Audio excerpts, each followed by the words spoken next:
Después de estar algunos días fuera, gracias a Dios que estamos aquí. Ya me sentía apenado, ya eran 3 domingos. Pero aquí estamos, hermanos, nuevamente. Después estuvimos en Ixmiquilpan, ahí compartiendo la palabra con los jóvenes, y aún el domingo nos pidieron que compartiéramos la palabra y bueno, no estuvimos de vacaciones, sino compartiendo la palabra del Señor. Así que hoy estamos retomando, gracias a nuestros hermanos que estuvieron también predicando los días que no estuvimos, y vamos a continuar con las jornadas, con la enseñanza de las jornadas.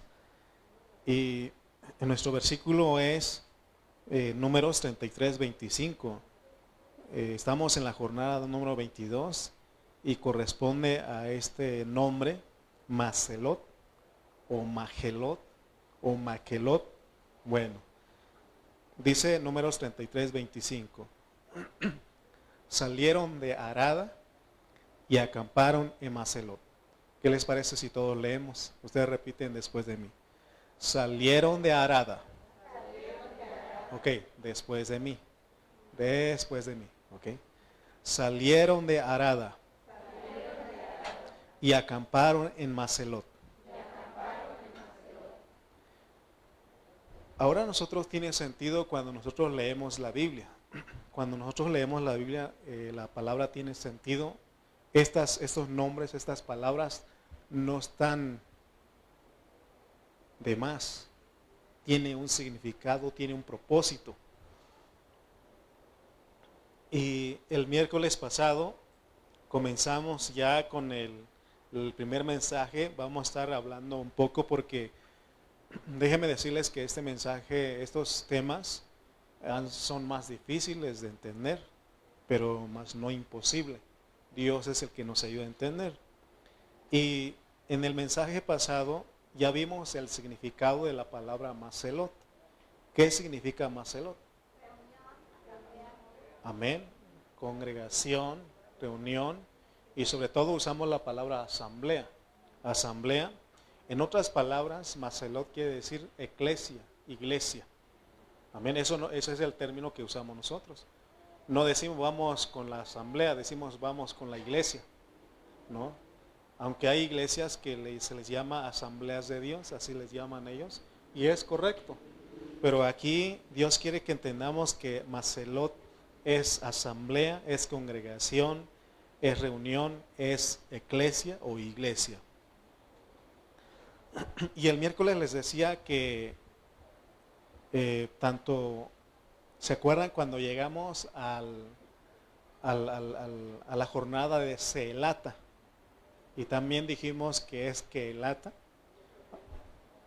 Seelata. Vamos, ¿en qué versículo está ese, Abraham? Areli, ¿en qué versículo está Seelata? Y esa es una jornada, creo que dice, se salieron de Risa y acamparon en Seelata. ¿Qué jornada es esa? ¿Alguien se acuerda? Porque estamos en Maselot, que es la jornada número 22. ¿Y qué jornada sería? No, perdón, 23, no. ¿Qué jornada sería? 19, ok. ¿Sí me están siguiendo o no? ¿Sí? Ok, entonces, ¿qué jornada estamos ahorita? 22. Por eso hacemos las imágenes, decimos con letras grandísimas y ponemos jornada 22, jornada 19. Amén. Y ahora es la jornada 20. Pero les decía que en la jornada 19, que es Seelata, esta palabra también significa asamblea. Esta palabra también dimos el significado que significa asamblea, congregación, reunión. Inclusive podemos decir que iglesia. Pero ¿cuál es la diferencia entre Seelata y Maselot? Seelata significa asamblea desordenada, desorientada, mientras que Maselot significa asamblea convocada en el orden divino. ¿Y por qué decimos que en Seelata es asamblea desordenada? ¿Se acuerdan de la rebelión de Coré? ¿Y qué hizo Dios con ellos que se rebelaron, que eran gente sin fe?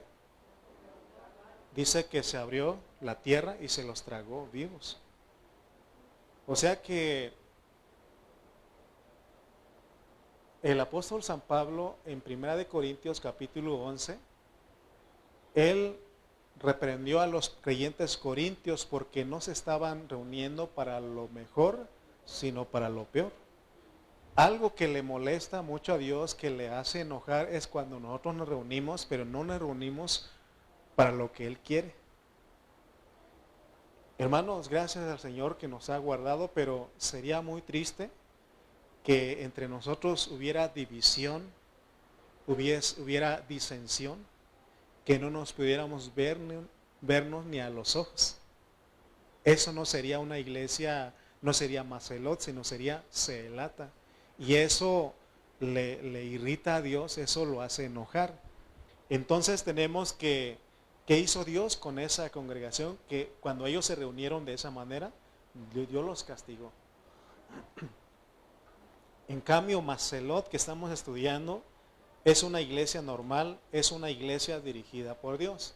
Por eso Pablo, él ordenó ahí cómo se tenía que reunirse. Y por eso celebramos la cena del Señor, porque ninguno de nosotros debe de estar enojado ni dividido con algún hermano, ni teniendo preferencias. Y a veces nosotros, y ahorita vamos a ver, llegar al punto, porque nosotros podemos decir no perdono, no tolero, no, aún podemos tener algo contra los hermanos, pero Dios dice que tenemos que perdonar así como Cristo nos perdonó.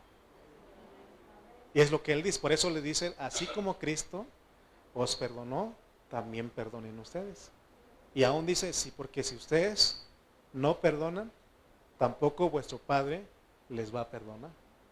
Amén. Entonces es importante entender eso.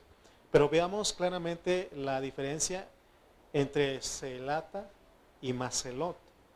Leamos Hechos 19:32, pero leamos primero esta versión, la Reina Valera 1960, pero después, Abraham, si me puedes poner la nueva versión internacional, que ahí la computadora tiene. Dice Hechos 19:32. Dice, unos pues gritaban una cosa y otros otra, porque la concurrencia estaba confusa y los más no sabían por qué se habían reunido. Vamos a poner la nueva versión internacional, si me haces el favor, y mire lo que dice. Había confusión, allá decía concurrencia, pero aquí esto nos ayuda a entender más la asamblea, o sea que esto es, ¿qué jornada sería aquí? ¿Macelot o Seelata? Había confusión en Seelata. Dice, cada uno gritaba una cosa distinta y la mayoría ni siquiera sabía para qué se habían reunido. Vean, leamos otro versículo. Hechos 19:39. En la Reina Valera 1960, por favor.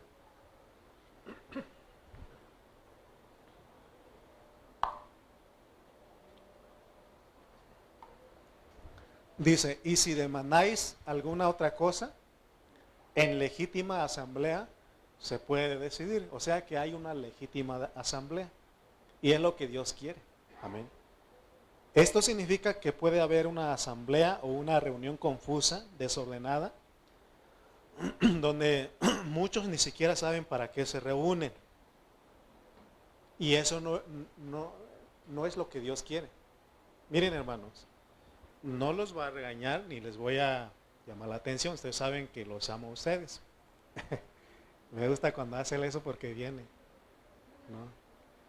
Ayer se convocó una reunión para el liderazgo y se convocó a toda la iglesia. Y ¿por qué estamos? Es más, esa reunión lo planeó el liderazgo desde hace más de un mes y medio. Nada más que Juanito, Araceli, Areli, Martita, que son parte del liderazgo, no lo recordaron a ustedes, pero eso lo planeó desde hace más de un mes y medio, ¿de acuerdo? Bueno, también es para ellos. ¿Y para qué? Para que ustedes vengan y aprendan lo que es liderar y lo que es servir. Porque ustedes, algunos de ustedes pueden estar sirviendo y ni sabe para qué. ¿Me explico? Para que esa reunión ustedes lo consideren y no lo vengan y estudiemos juntos. ¿Me explico? Porque mi carga es de que todos sepamos qué estamos haciendo. Porque alguien está abriendo la puerta ya recibiendo a ustedes y ni sabe para qué lo está haciendo. Alguien más lo está recibiendo a ustedes acá y ni sabe para qué lo está recibiendo. Alguien puede estar cantando acá y no sabe ni para qué está cantando. Entonces, todos los servicios que prestamos en la iglesia nos ayuda a nosotros para que seamos una iglesia como Macelot. No se lata para que digamos, ahí me ponen, pero no sé ni para qué. Ok, también soy flexible, no quiero ser sangrón con ustedes. Yo sé que algunos de ustedes no pueden, pero pídanos todos los puntos. De hecho, hoy voy a mandar a los que vinieron ayer, pero si alguien más quiere, no se crean, lo voy a mandar al grupo para que lo vean. No se crean. No debo de hacer eso. Lo voy a mandar al grupo un momentito más para que ustedes sepan todos los puntos que tocamos. Y mi esposa y yo preparando por un lado todo eso y mi esposa haciendo todo el trabajo que tiene que ver con las imágenes, las ilustraciones para que ustedes puedan comprender mejor. Ok, mi punto era que no seamos una asamblea, una iglesia confusa, desordenada, sino que sepamos. ¿Amén? ¿Estamos de acuerdo? ¿No están enojados conmigo? No, bueno. Entonces Dios, por medio de la jornada de Macelot que estamos viendo aquí, quiere ordenar nuestras reuniones de iglesia y que todos sepamos para qué nos reunimos, porque aquí se trata ya de gente madura. Entonces esto se vuelve una legítima asamblea, esto es Macelot. Amén. Ok, les quiero hacer otra pregunta, quiero asegurarme de que ustedes me están siguiendo. ¿Se acuerdan que dijimos que las 42 jornadas se dividen en 3 etapas? ¿Se acuerdan ustedes cuáles son las 3 etapas? ¿Cuáles? Hijitos, jóvenes y padres. ¿Ok? Hijitos, jóvenes y padres. ¿Cuáles son las 6 jornadas que comprenden la etapa de hijitos? ¿Alguien se acuerda?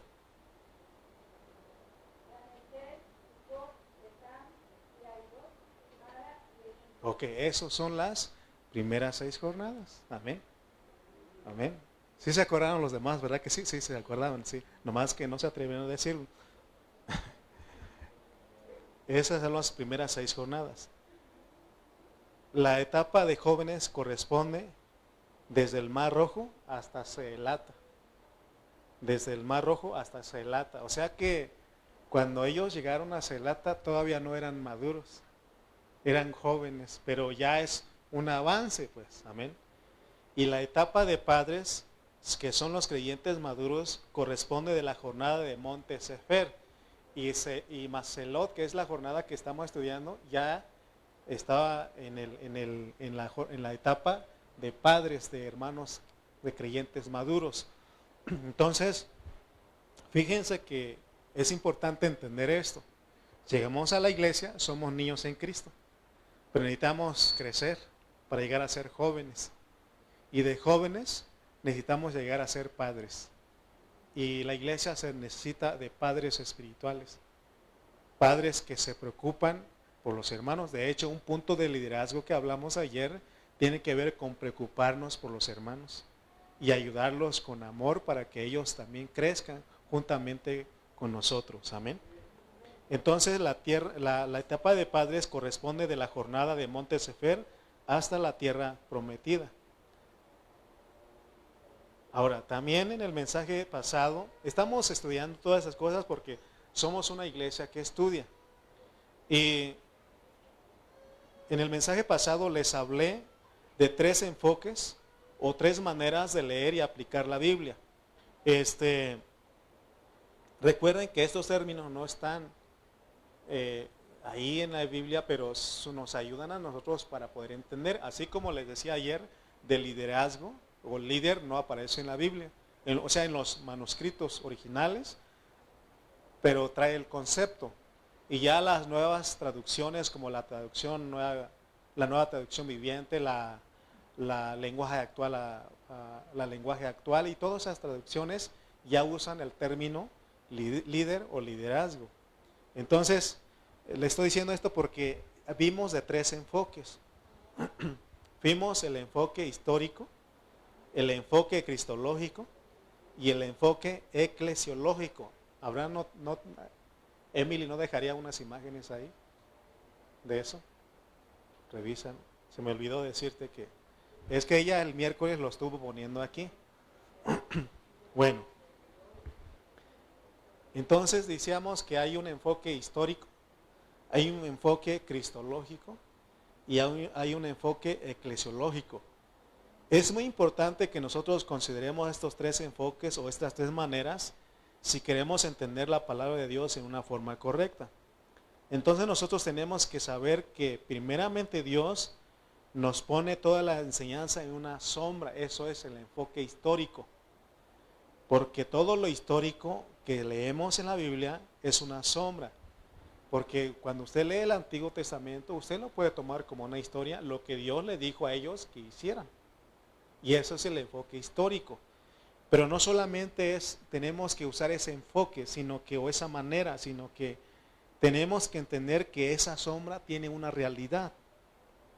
Mire lo que dijo Pablo en Colosenses, capítulo 2, versículos 16 al 17. Colosenses 2, 16 al 17. Miren lo que él dijo.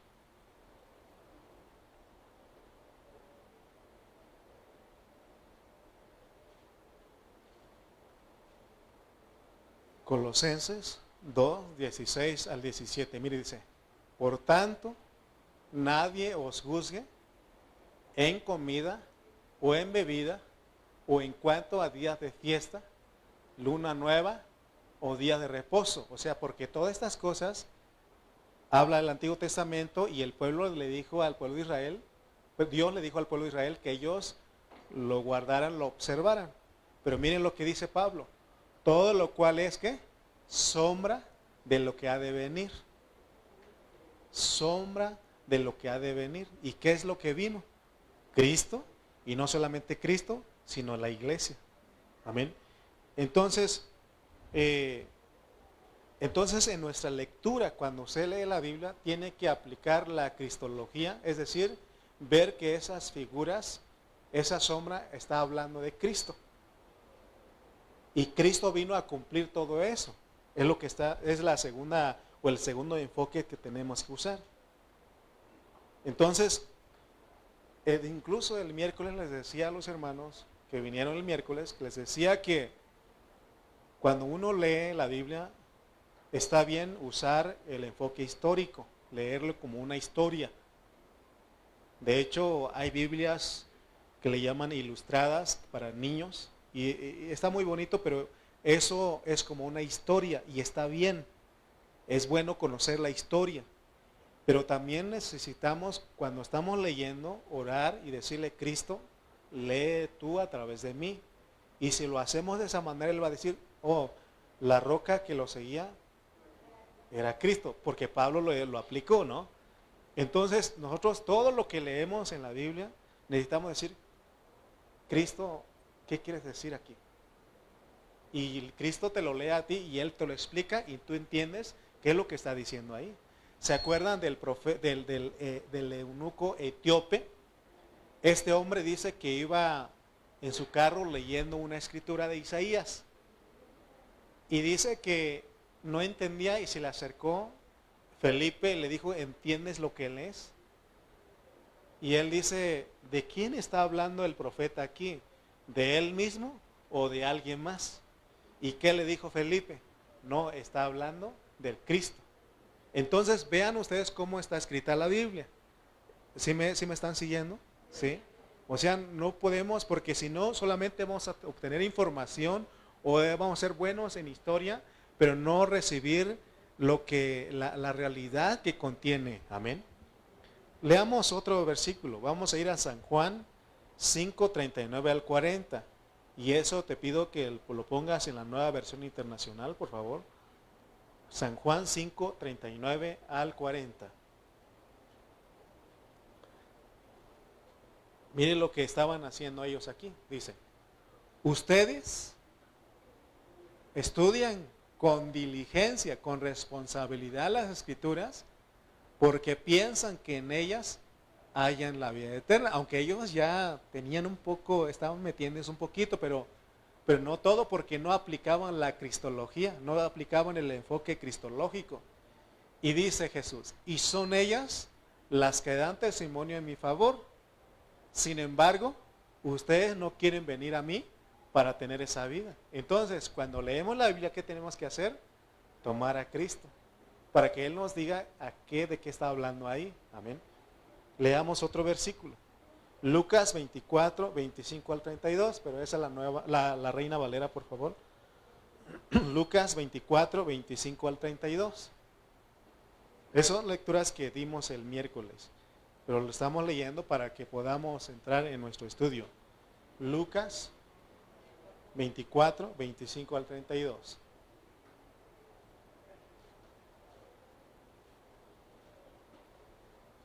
Ok. Bueno, si lo puedes poner en pocos versículos porque... Ok. Bueno, les digo yo y ustedes lo siguen ahí. Entonces Él les dijo, oh insensatos y tardos de corazón para creer todo lo que los profetas han dicho. O sea que, ¿qué le impedía a ellos poder entender que las Escrituras hablaban de Cristo? Dice Pablo que ellos tenían un velo. Y lo que es tener velo, ser insensato, tardo de corazón. 26 dice, ¿no era necesario que el Cristo padeciera estas cosas? ¿Cuáles cosas? El ir a la cruz, el morir en la cruz, ser sepultado. Y que entrara en su gloria. 27 dice, y comenzando desde Moisés y siguiendo por todos los profetas, les declaraba en todas las Escrituras lo que de él decían. Llegaron a la aldea a donde iban y él hizo como que iba más lejos. Mas ellos le obligaron a quedarse diciendo, quédate con nosotros, porque se hace tarde y el día ya ha declinado. Entró pues a quedarse con ellos y aconteció que estando sentado con ellos a la mesa, tomó el pan y lo bendijo y lo partió y les dio. Entonces les fueron abiertos los ojos y le reconocieron, mas él se desapareció de su vista y se decían el uno al otro, no ardía nuestro corazón en nosotros mientras nos hablaba él en el camino y cuando nos abría las Escrituras. O sea que cuando Dios te abre las Escrituras, arde tu corazón y empiezas a ver que lo que está diciendo es Cristo y no solamente lo tomas como historia. Entonces podemos darnos cuenta que la sombra se vuelve realidad, porque la realidad de la sombra es Cristo. Todo lo que está escrito en el Antiguo Testamento es una sombra, pero se enfoca, pero todo apunta a Cristo. Después del enfoque histórico y del enfoque cristológico, aún tenemos que profundizar más allá, porque está el enfoque eclesiológico. Tenemos que hacer esto, la palabra tiene que ser aplicada a nosotros como iglesia. Porque sí, Cristo ya murió, pero la iglesia también tiene que experimentar la cruz y la muerte. Amén. Entonces tenemos sombra, realidad y manifestación. Pero aún hay manifestación de manifestación. Porque no solamente es este momento, sino viene algo que se va a manifestar en nosotros. Todo lo histórico es una sombra, luego lee Cristo, luego Cristo se da cuenta que todo le pertenece a Él y que solo habla de Él. Pero eso nos lleva a nosotros, a lo que el Señor dice en Colosenses 3:4, porque eso se tiene que manifestar en nosotros. Miren lo que dice Colosenses 3:4. Dice, cuando Cristo vuestra vida se manifieste, entonces vosotros también seréis manifestados con Él en gloria. No se ha manifestado lo que hemos de ser. Todavía no. ¿Cómo nos ven nuestros familiares? ¿Cómo lo ven sus hijos? ¿Cómo lo ven sus padres? ¿Cómo lo ven sus hermanos? Regularmente nos dicen, pues sí, pero ¿cómo te portas? Siempre, todavía, más bien todavía nos ven en la carne. Y es verdad que nosotros a veces fallamos.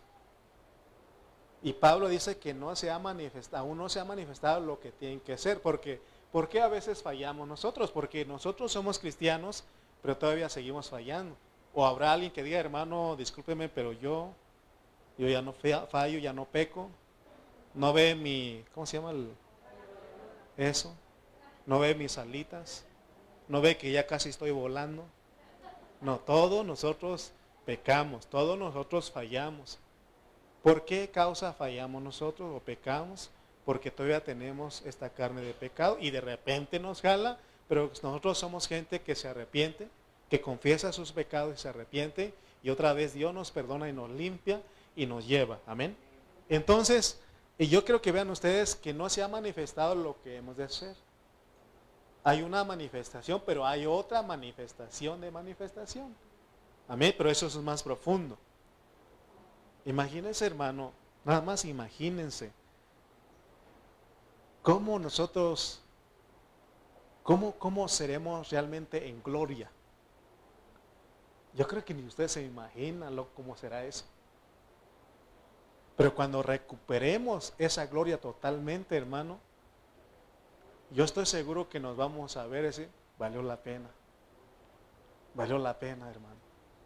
Y usted me va a ver a mí, hermano, gracias por a veces ser tan duro. Usted fue tan duro, pero valió la pena. Gracias por hablarnos la palabra una y otra vez, pero valió la pena. Yo estoy seguro de que eso va a pasar un tiempo. Aquí fallamos de repente, pecamos, ¿no? Y nos ven nuestros hermanos y dicen, y es el que predica, pues, y es el que canta, pues, y es el que sirve y cómo se porta. Ahora no estoy dando licencia para que usted peque y haga porque el hermano dijo que todos pecamos. No. Estoy diciendo la realidad. Fallamos todavía, pero nosotros somos gente que aborrecemos el pecado. No queremos pecar, pero de repente pecamos, ¿no? Entonces, hermano, va a haber una manifestación. Ahora que estamos en estos cuerpos físicos, hay una manifestación de la realidad, porque ¿dónde está Cristo ahora? Es verdad, Él está allá en el tercer cielo, en el trono, pero está en su iglesia. Porque Él no solamente tiene cabeza, sino tiene un cuerpo. Y el cuerpo es de Cristo, amén. Entonces, la manifestación de la realidad es cuando nosotros resultemos viviendo a Cristo. Pero eso nos va a llevar a una segunda manifestación, la manifestación gloriosa de los hijos de Dios, que es nuestros cuerpos sean glorificados. Todo esto que estoy ayudando nos ayuda a entender porque hoy vamos a hablar del derecho del sacerdocio. En la jornada anterior, que es la jornada de Arada, hablamos de la responsabilidad del sacerdocio. Pero hoy vamos a hablar del derecho del sacerdocio. Hay un sacerdocio en la Biblia. ¿Qué es el sacerdocio? El sacerdocio se refiere al poder y autoridad de Dios, así como el oficio y el servicio delegada a hombres dignos para actuar en su nombre y llevar a cabo ordenanzas sagradas. ¿Qué dijo el apóstol Pedro? Que nosotros somos real sacerdocio, linaje escogido, para que anunciemos las virtudes de el que nos llamó de las tinieblas a su luz admirable. Está diciendo que todos nosotros somos el sacerdocio, porque todos nosotros podemos funcionar, podemos celebrar o oficiar el servicio que Dios dejó, que Dios nos delegó, aún el poder y la autoridad, pero ahorita vamos a entender que no es la forma en que la iglesia tradicional enseña, sino que esto es diferente. Hay un origen divino del sacerdocio. Por eso le decía que en el capítulo 17 de Números, ahí nos habla del origen del sacerdocio. y es que Dios quiere que exista el sacerdocio. Y por eso primero tenemos la sombra. La sombra del sacerdocio es Aarón con sus hijos. Ese es el sacerdocio arónico. Pero eso es figura, eso es sombra. Luego, ¿quién viene a ser la realidad de ese sacerdocio? Cristo. Él es el sumo sacerdote, pero ya no de acuerdo al orden arónico, sino dice que Él es sacerdote según el orden de Melquisedec. ¿Se acuerdan? Porque, o sea, que está diciendo que nuestro servicio en esa tierra no originó cuando nosotros creímos en Cristo, o cuando nosotros en un momento dijeron, hermano, puedes hacer esto. No, nuestro servicio, nuestro sacerdocio viene desde Dios. Amén, por eso no tiene principio ni fin. Miren, hermano, cuando entendemos esto, porque a veces los hermanos, algunos hermanos me han dicho, oye hermano, ¿y todavía sigues en la iglesia? Así me han dicho a veces, ¿y todavía sigues en la iglesia? ¿Cómo que todavía sigo? O sea que, ¿será que la iglesia es por un momento, por un tiempo nada más? ¿Qué dicen ustedes? O sea que desde que Dios nos salvó, la iglesia es nuestra vida. Por eso decimos que Cristo es nuestra vida y la iglesia nuestro vivir. Amén. ¿Me explico? Entonces, para eso Dios nos llamó. Porque en Apocalipsis 1:6 y también en el 5:10 dice que nos hizo reyes y sacerdotes para Dios. Entonces, hermanos, yo quiero que vean ustedes lo que hablamos. Pues históricamente, cuando leemos, pues cuando leemos la historia, la Biblia como historia del enfoque histórico, entonces podemos vernos como Aarón. Pero recuérdense que tiene que leer Cristo.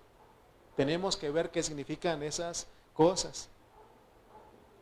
Entonces, en la jornada de Arada, les dije que vimos la responsabilidad del sacerdocio. ¿Qué tenía que hacer el sacerdote Aarón y sus hijos ahí? Llevar la iniquidad del pueblo. Y se acuerdan cuando hablamos de lo que es llevar la iniquidad del pueblo, del sacerdocio y del santuario. Es que nosotros le prediquemos a las personas para que ellos se arrepientan, confiesen sus pecados y vuelvan a Cristo. Porque si nosotros no predicamos, dice que su sangre va a ser demandada sobre nosotros. Amén. Entonces, pero eso es la parte histórica. O bueno, ya aplicando nosotros la eclesiología, porque ya estamos metiéndonos ahí. Pero a Aarón se le dijo que su responsabilidad es llevar la iniquidad del pueblo. Pero ¿quién vino a cumplir esa realidad? Cristo, ¿no? Porque Él tuvo que hacerse pecado por su pueblo. Porque nosotros fuimos los que pecamos, ¿verdad que sí? ¿Quiénes fueron los que rompieron el plato? Nosotros. Pero el que pagó los platos rotos, ¿quién fue? Cristo. Por eso que también en la iglesia, quien está el Espíritu de Cristo tiene que asumir la responsabilidad sagrada de llevar la iniquidad del santuario. O sea, ya les dije que nosotros ahora nos toca no morir por las personas, sino hablarles, hacerles saber que son pecadoras, que son pecadores para que vengan a Cristo, que necesitan ser salvos, que necesitan ser redimidos del pecado. Amén. Entonces, todo esto que estoy hablando necesitamos entender porque el sacerdocio no es un clericado. ¿Cómo es el clero? ¿Cómo es la iglesia tradicional de donde Dios nos sacó a nosotros? Hay una jerarquía ahí. Está uno arriba, que es el mero mero, luego viene otro, y hasta el último. No estoy hablando abiertamente porque ahora ustedes saben que el internet son muy sensibles, ¿no? Por culpa de Chicharito, toda la gente es sensible, nos pueden cerrar, pero ya ustedes saben cómo está eso, ¿no? Pero el sacerdocio que Dios nos está pidiendo no consiste en eso. Ayer en la capacitación para líderes les decía que no es lo mismo jefe que líder. Jefe es alguien que nada más está sentado y ordenando. Jalen todos, empujen, ¿no? Pero ¿quién es un líder? Un líder es el que va adelante jalando juntamente con los demás.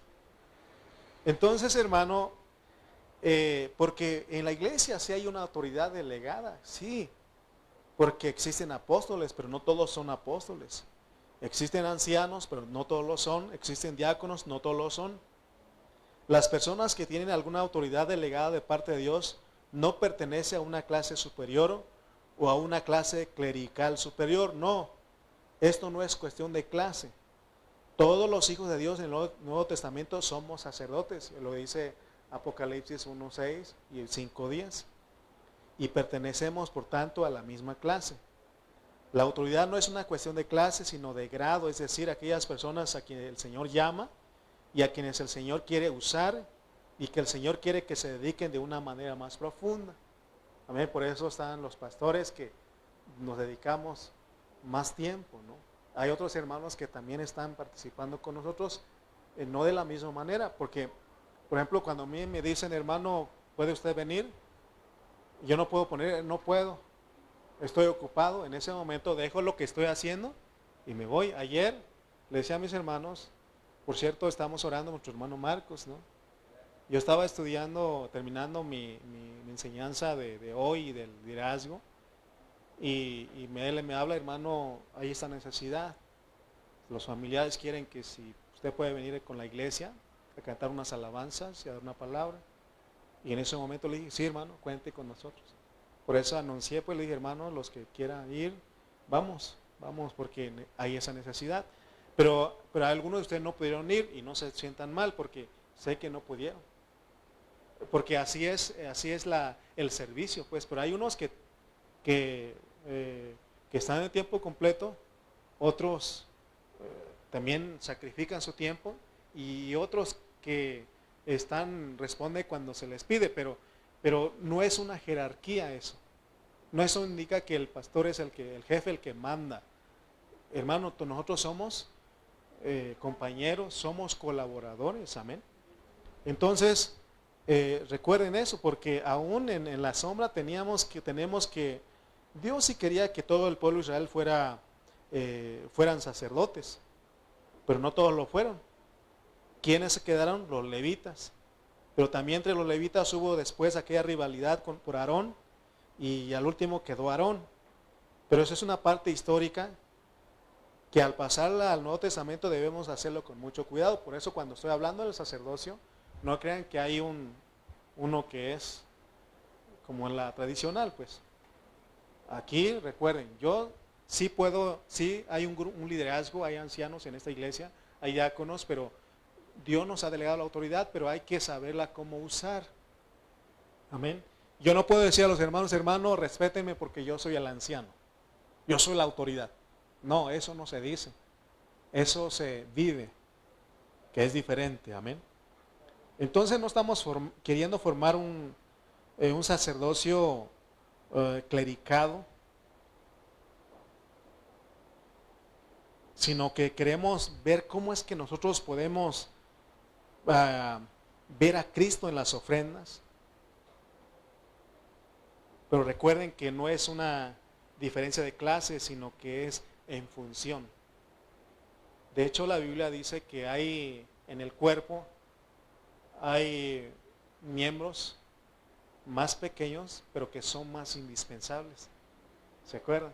No se ven, ahí están. Por ejemplo, les dije la otra vez que era el corazón, los pulmones, el hígado, o no me acuerdo cuáles, les dije como 3, ¿no?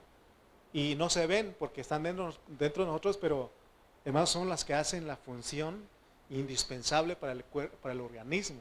Entonces así la iglesia, aquí nosotros no es para el que hace algo, no es para que se vea el importante, amén, sino que todos nosotros ahora debemos entender que estamos funcionando, colaborando con el Señor. Ok, quiero llegar a este punto para cerrar. Estos temas necesitamos poner mucha atención, porque si no usted se duerme. Y por eso oramos al inicio, ¿no? Pero queremos llegar a este punto. Ahora porque estamos en Macelot y Dios nos quiere ordenar y Él nos quiere enseñar de que hay un derecho de cosecha. Leamos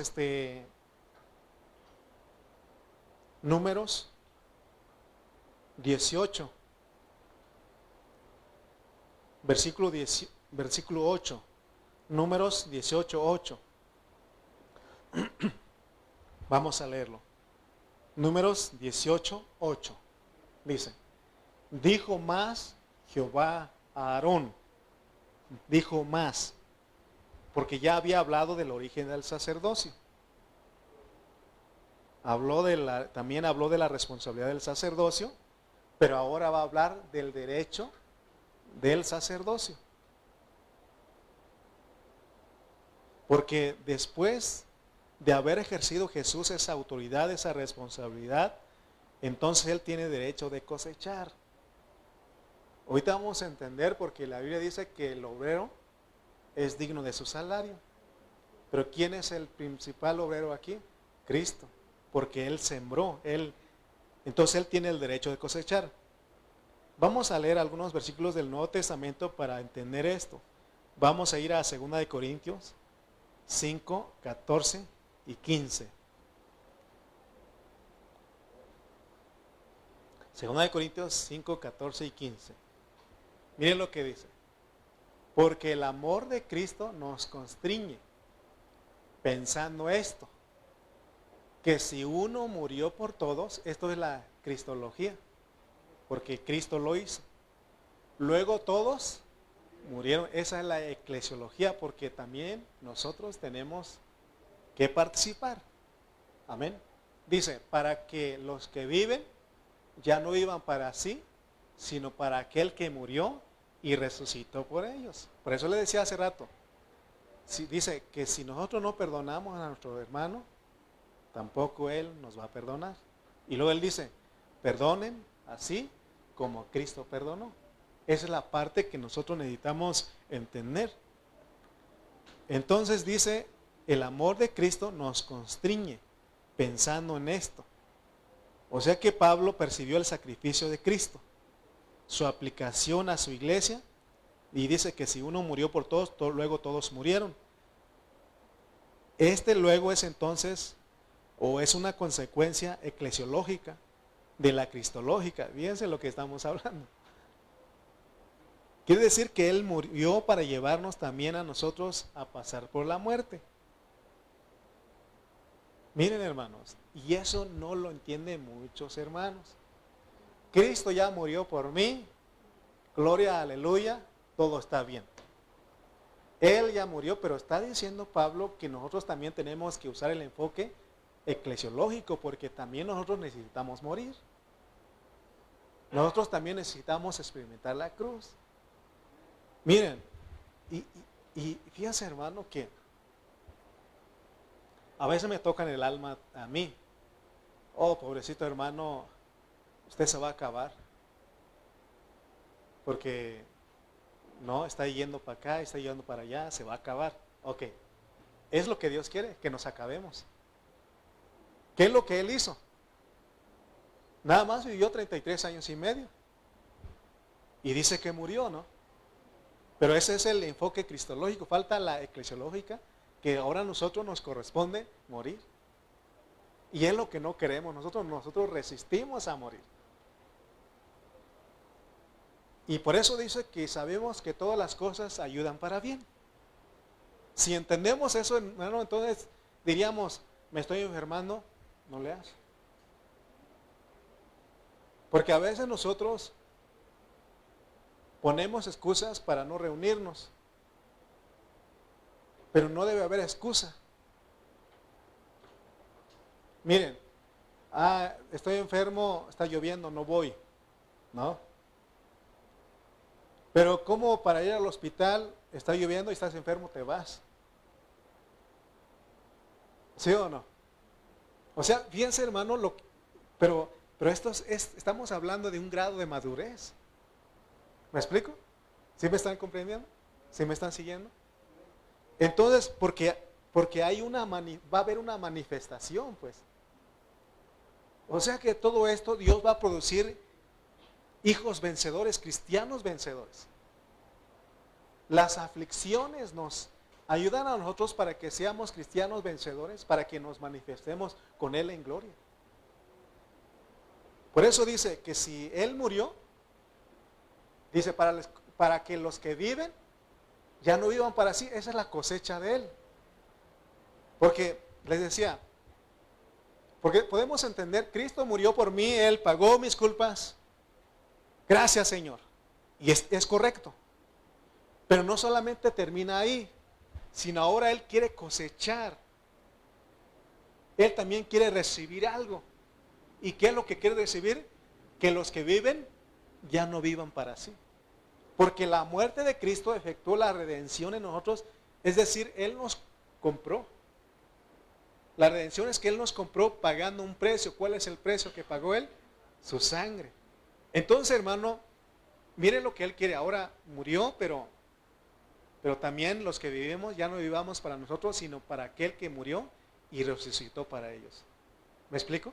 Por eso es nuestra reunión de iglesia. Por eso es nuestra reunión de Macelot. Porque en esto, hermano, Dios recibe algo. Ahorita ustedes van a dar cuenta qué es lo que Él recibe.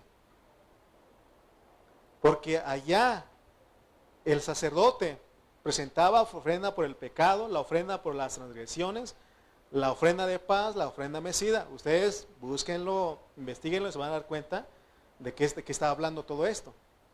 Y esto equivale a que por todos murió. Y lo dice para los que viven. Aquí viene el derecho. ¿Cuál es el derecho de Él? Cosechar algo. De que nosotros ya no vivamos para nosotros, sino vivamos para Él. Para eso Él murió y resucitó. Por eso les digo que a veces me tocan el alma porque, pobrecito el hermano Lalo, ahí está. No, ¿cuál pobrecito? Eso es lo que Dios está cosechando.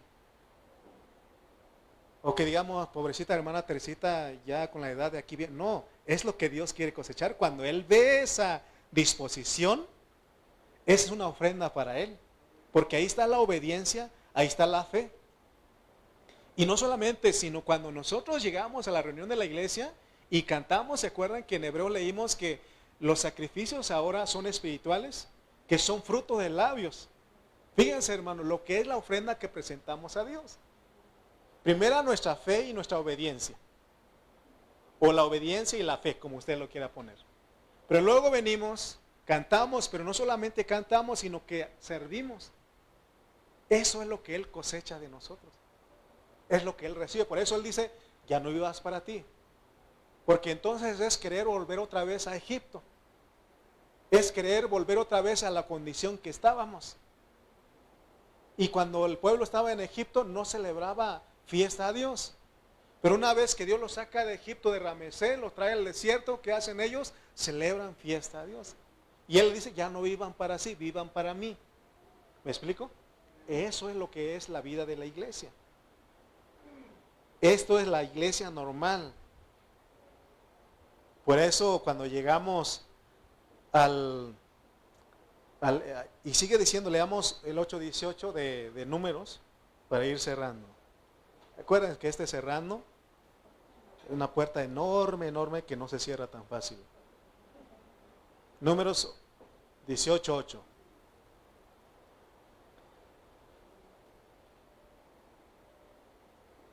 Dijo más Jehová a Aarón, he aquí, yo te he dado también el cuidado de mis ofrendas. O sea, si nosotros solamente usamos el histórico, vamos a pensar que está hablando de los animales que se sacrificaba ahí.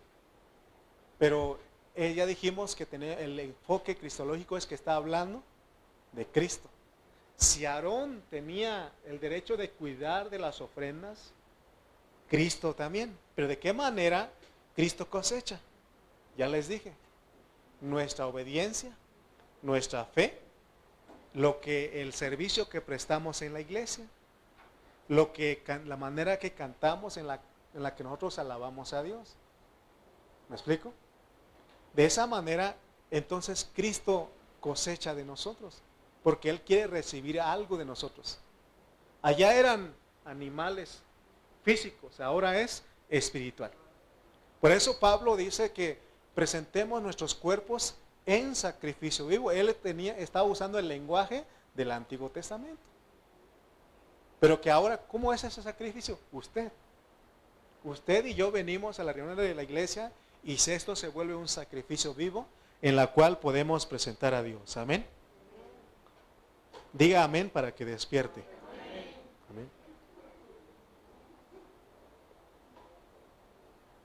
Pablo entendió eso. Leamos otro versículo. Romanos 15, 16.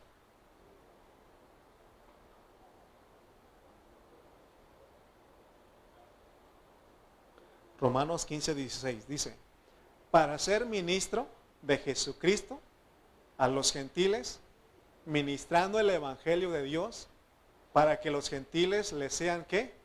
Ofrenda agradable, santificado por el Espíritu Santo. Ese es el derecho de Dios. Pero ¿cómo nos volvemos una ofrenda agradable? Ya les dije cómo. Siendo obedientes, con fe, sirviendo, cantando al Señor en nuestros corazones.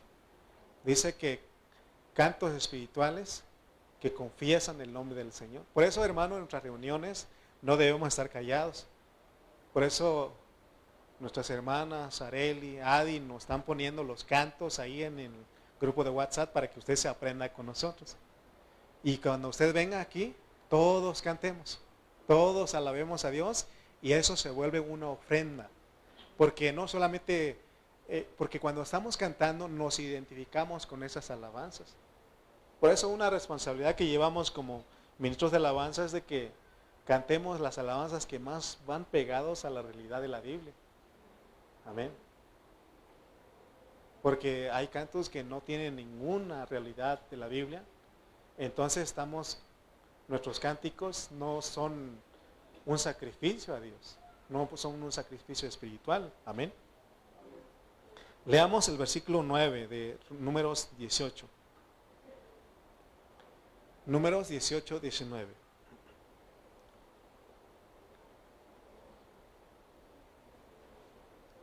Dice, 18:9, perdón.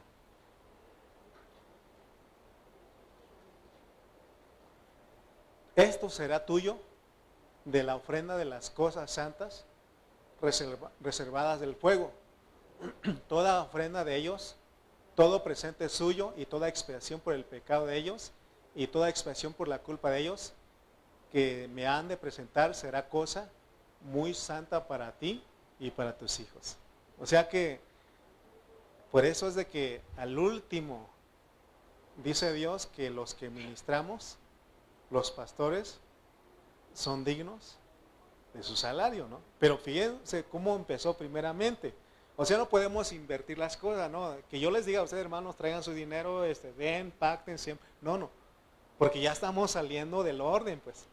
Eso ya sería el último. Pero se dan cuenta ustedes aquí que no hemos extorsionado a los hermanos. No hemos manipulado a los hermanos para que den. La Biblia dice que cada uno dé como propuso en su corazón. ¿Por qué nosotros damos? ¿Por qué los cristianos damos? Porque ya alguien se dio a nosotros. Y como nosotros recibimos, también nosotros damos. ¿Me explico? Pero fíjense que ahora Dios le confiere ese derecho a los ministros, a los pastores. Porque, pero le vuelvo a repetir, no se tiene que abusar de este derecho. Aunque es un derecho, así porque está diciendo que Aarón tenía el derecho de que dice que esto será tuyo de la ofrenda de las cosas santas reservadas del fuego, porque hay algo que no nos corresponde a nosotros, que le corresponde nada más a Dios. Y esto es la figura del Antiguo Testamento del holocausto. La ofrenda del holocausto se quemaba totalmente. Y eso no quedaba nada ahí, solamente ceniza, porque eso tipificaba que todo eso es para Dios. ¿Me explico? Por ejemplo, sus vidas de ustedes no son ofrenda para mí. La vida de Cristo en ustedes no es una ofrenda para mí, es para Dios. Pero lo que ustedes dan un poco, Dios nos da ese derecho, pero dice que no hay que abusar de ese derecho. Y a veces eso es lo que tristemente hay en la iglesia, que muchos ministros han abusado de ese derecho y no se tiene que abusar. Aquí, hermano, la verdad que yo doy gracias a Dios porque me decía mi hermana Araceli hace rato, hermano, ya te llevamos 3,000 pesos para la renta y ni hemos pedido. ¿Se dan cuenta? Porque los hermanos dicen, están tomando la responsabilidad y dicen, hay que aportar porque es para todos nosotros. ¿Me explico? Y se dan cuenta, ya les dije que no iba a pedir y se acercó hace rato y me dijo, hermano, ya tenemos tanto para la renta. Falta poquito, pero vamos a cubrir para este mes. Y el mes pasado ni pedimos porque ya había, ¿no? Lo recuerdo esto porque yo pudiera manipularlos, extorsionarlos y decirles, hermano, los hermanos son tan buenos que hay gente que los engaña y tan. Hermano, no debemos de abusar de ese derecho. Mire, ¿se acuerdan que aún en la figura del Antiguo Testamento, para hacer todo el mobiliario, los utensilios del arca, dijo Moisés que todos traigan lo que traigan de oro, de piedras preciosas, traigan. Y dice que y llegó un momento en que hasta sobraba y dijo, diles al pueblo que ya no traigan más. ¿Se dan cuenta, hermano? Pero ese es el producto de lo que estamos hablando. Entender. Porque una vez que uno recibe algo, uno también dice, voy a dar. ¿Me explico? Pero lo primero que Dios quiere aquí, hermano, es que la ofrenda de nosotros sea es decir, nuestra vida, nuestra obediencia, nuestra fe, nuestros cánticos van acorde a lo que estamos viviendo, entonces eso se vuelve una ofrenda agradable. Por eso Pablo dice que él es ministro, que él oficiaba ese sacerdocio para que los gentiles le fueran presentadas a Dios como una ofrenda agradable. Y eso es lo económico es lo que sigue. Porque sí necesitamos la parte económica para poder pagar aquí, para poder visitar a los hermanos, para ir a otros lugares a predicar el evangelio, ¿no? Pero lo primero es de que seamos presentados como ofrenda agradable, es decir, nuestra vida. Y por eso yo estoy ahí, están los hermanos que estamos liderando la iglesia y estamos rogándoles a ustedes. Hermanos, la reunión, hermanos, esto, la oración, hermanos, esto. ¿Por qué? Porque eso nos ayuda a nosotros, de esa manera crecemos, nos estamos santificando y estamos creciendo juntos. Amén. Por eso el apóstol Pablo dice que él, allá en Romanos 12, dice, os ruego por las misericordias de Dios. Hermano, yo sería un pastor, no sé, sangrón, un pastor, no sé, de que los maltratara a ustedes. Por eso hace rato les dije, perdónenme, ¿no? Porque, hermano, es el tiempo de rogar. Es el tiempo de hablar de una manera a los hermanos para que ellos se entreguen al Señor. Amén. Por eso estamos rogando, estamos, ¿se acuerdan que les he dicho, ni cuando llegan los hermanos, no hay que decir qué milagro, no, porque esto está, si apenas viene y tú le dices eso, luego uno dice, con razón va a llover, ¿no? Pues con razón se nubló porque llegaste. No, hermano, ten cuidado. ¿Qué te pasa? No, tampoco es tratarlos con pincitas tampoco, o sea, no estamos hablando de eso. Los hermanos merecen nuestro amor, merecen nuestro cuidado, nuestra preocupación y que ellos vean que realmente estamos interesados. Amén. Hay mucho más que hablar de pero ya yo vi algunos que ya están diciendo, hermano, estoy de acuerdo. Ya termino aquí. El miércoles continúo. Por favor, les ruego que nos sigan por Facebook. Vamos a presentar una tercera parte de este mensaje para poder conocer o entender lo que son las ofrendas, lo que es el derecho del sacerdocio. ¿Me explico? Y todos los que puedan venir presencialmente, vengan, les ruego. No sé, a veces queremos traer no sé, para una cena, Adrián, un pozolito, algo ahí. para que ustedes se animen, no sé, hermano, porque hoy estamos el tiempo de rogar, ¿no? Bueno, es broma de eso de pozolito. ¿Se acuerdan que tiene uno que entregarse voluntariamente para hacer una ofrenda? El Señor, como ofrenda, ¿alguien lo obligó? ¿Alguien lo manipuló? Él solito fue y dio su vida como una oveja, como un cordero. Si ustedes ven la diferencia entre un cordero y una cabra y un chivo, cuando van a matar al cabrito, a la oveja, al corderito, él va y no hace ruido ni grita. En cambio el chivo, una gritadera que hace, todo el pueblo se entera cuando usted va a comer chivo, ¿no? Bueno, eso pasa en los pueblos. Usted no es chivo, nosotros somos ovejas, somos corderos. Amén. Pero ya vimos un poquito lo que es el derecho del sacerdocio. Cristo también, así como Aarón, él desea también cosechar. ¿Cosechar qué? De nosotros, nuestro servicio. Todo lo que, ¿qué dice Juanito? ¿Cuál es el versículo? Todo lo que, o ni se acuerda, ¿no? Se lo agarré de... Ok. Sí, o sea, todo es para Dios, pues. Todo lo que hagamos. Amén. Nuestra reunión aquí, nuestro venir acá, el dar aún nuestro dinero, un poco de nuestro dinero, es para la gloria de Dios. Amén. Entonces, pero también termina Pablo diciendo que aún el obrero es digno de su salario. Pero no es con manipulación, no es con extorsión, nada de esas cosas. Es cada uno de como propuso en su corazón. Y eso tiene que ver con todo, pues. Porque a veces, como músico, como estamos así, no sé si Areli, hermana Adi, hermana Vicky o hermano Fabio, estamos porque a veces de repente no queremos ver, pero vemos a algún hermano que no está cantando y quiere uno decirle, hermano, cante, ¿no? Decirle, agarrarle la mano, decirle, aplaude.